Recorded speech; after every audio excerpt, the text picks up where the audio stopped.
नजर आने की दिलचस्प और अजीब खबरों पर। चीन में एक औरत ने सहरा में सियाहत के दौरान पानी की कमी के शिकार ऊंट को इब्तदाई तिबी इमदाद देकर जिंदगी बचा दी।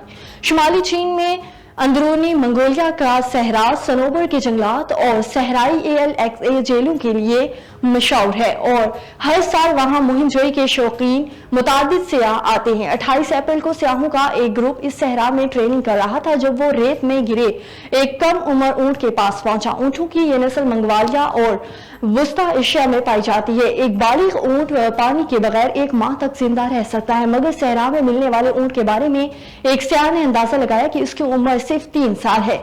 इस ग्रुप को सरबराही करने वाली 30 साला ने फौरी तौर पर ऊंट का जायजा लिया। हैरन और इन्हें इल्म हुआ कि वो पानी की कमी के बायस गिरा हुआ है। हाथों ने मुताबिक बोतलों का पानी ऊंट के मुंह में डाला और उसे निगलने में मदद की। इसके बाद उन्होंने एहतियात से ऊंट की अकड़ जाने वाली टांगों को सीधा किया और इसे खड़ा करने में मदद दी।